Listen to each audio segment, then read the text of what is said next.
आपका। तो ये बताइए कि ये ट्रैफिक जाम की समस्या क्या आप लोगों को कोई प्रॉब्लम नहीं लगती है अपोजिशन को? आप किस बात की अपोजिशन आपको नियुक्त किया गया है कि आप खामियों को खोजिए, उठाइए, आम लोग की तकलीफ उठाइए? पर आपके नेता भी तो स्टेटस, सिक्योरिटी और प्रोटोकॉल और आगे पीछे जिप्सी एंजॉय कर रहे हैं। आपको कौन सा फर्क पड़ता है? आपको भी कोई फर्क नहीं पड़ता। नहीं नहीं, ऐसा नहीं है। आपके चैनल तक आने के लिए लगभग सवा घंटा पहले मैं घर से निकला था, तो बहुत फ़र्क पड़ता है। और कुछ बहुत महत्वपूर्ण बातें आपने यहाँ उठाई, उसको थोड़ा आगे बढ़ाते हैं। मतलब सियासी उससे हटकर एक इम्पॉर्टेंट बात करते हैं। देखिए, जो सदन में बहस इस वक्त भाजपा करा रही है, चाहे दिल्ली में चाहे यहाँ पर, उसका स्तर आप देख सकते हैं कि जो कोई भी कॉमन, जैसे एयर पोल्यूशन, इस वक्त बहुत मुद्दा है, उस पर कोई बात नहीं हो रही है। ट्रैफिक जाम पर मुझे लगता है पूरे देश में आप इकलौते पत्रकार होंगे जो ट्रैफिक जाम पे डिबेट कर रहे हैं। ये अनयूजुअल है, कोई बात ही नहीं कर रहा है। तो समस्या तो है। अगर आप यूपी की बात करेंगे तो ये जो आत्मश्लाघा से भरी हुई सरकार है, जो सिर्फ अपनी तारीफ करती है, वो काम नहीं करती है। जैसे अभी आदरणीय दुबे जी कह रहे थे कि लखनऊ में 37 लाख से ऊपर वाहन है, तो उन्होंने ये तो बता दिया कि 37 लाख से ऊपर वाहन है, लेकिन ये नहीं बताया कि उनको मैनेज करने के लिए मात्र 1000 ट्रैफिक पुलिस के लोग हैं, मात्र 1000, जिसमें से 1/3 हमेशा वीआईपी ड्यूटी पर रहते हैं। तो यानी 400-500-600 के आसपास जो ट्रैफिक पुलिस है वो 37 लाख वाहन को मैनेज कर रही है। और मैं चैलेंज से कहता हूं कि किसी दिन अपने पत्रकार को भेजिए, इस शहर के 90% चौराहों पर कोई भी ट्रैफिक पुलिस का आदमी नहीं रहता। मजबूरी है ही नहीं है ना, तो आएगा कहां से? तो वो अनप्लान्ड सा ट्रैफिक मूव किया करता है, तो एक सबसे बड़ी समस्या।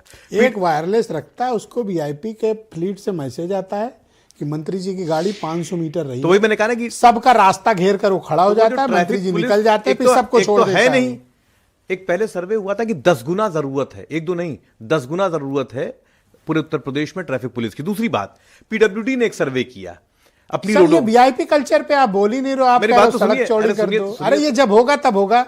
मैं कहता हूं मंत्री जी, डीजीपी, कमिश्नर, आईएएस, आईपीएस क्यों नहीं फंसते जाम में? मैंने अपनी बात यहीं से शुरू की है कि आप मुझे कहानी सुना रहे हो। अरे सुनिए, तो मैंने अपनी बात यहीं से शुरू की, मैं फिर रिपीट कर दूं। ये सब एक है बहनों भाइयों, चाहे सत्ता पक्ष हो या प्रतिपक्ष हो। शायद मेरी बात कहीं छूट गई, आप ये सब वीआईपी कल्चर का मजा लेने वाले लोग सुन नहीं पाए बीच में बात को। मैंने कहा कि एक तो ट्रैफिक पुलिस वैसे ही कम है और आधे से ज्यादा वीआईपी मूवमेंट में लगी हुई है। मैंने अपनी बात ही यहीं से शुरू की है कि 37 लाख वाहनों को मैनेज करने के लिए मात्र 1000 पुलिसकर्मी है। ऐसा ठसक से आनंद दुबे ने कहा 37 लाख वाहन रजिस्टर्ड हैं और उसको मैनेज करने के लिए। अरे भैया, ये मंत्रियों से बचाओ जो छाती पे गाड़ी चला रहे हैं। मात्र 1000 पुलिसकर्मी है। आईएएस, आईपीएस से बचाओ।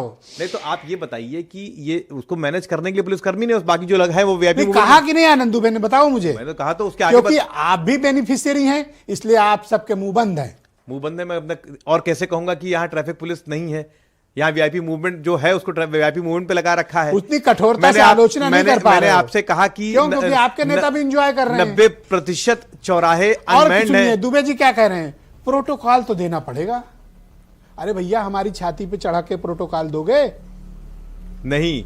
जब से पुलिस कमिश्नरेट हुआ है इस प्रदेश में, स्थितियां बद से बदतर होती जा रही हैं। इनके संरक्षण में चौराहों पर टेम्पो स्टैंड बने हुए हैं, इलीगल पार्किंग्स चल रही हैं, और जो आप कह रहे हैं वो किसी तरीके से। आप चले जाओ चारबाग, आप चले जाओ प्रयागराज के सिविल लाइन, आप बरेली चले जाओ सर, कानपुर चले जाओ, रोने लगोगे सर, ट्रैफिक नहीं हटेगा। सुनिए, तो सरकार इनकी अपनी है और इनकी अपनी पीडब्ल्यूडी कह रही है कि हमारी 30% रोडों पर अनावश्यक। बहुत शुक्रिया सर आपका, महेश चंद्र द्विवेदी जी।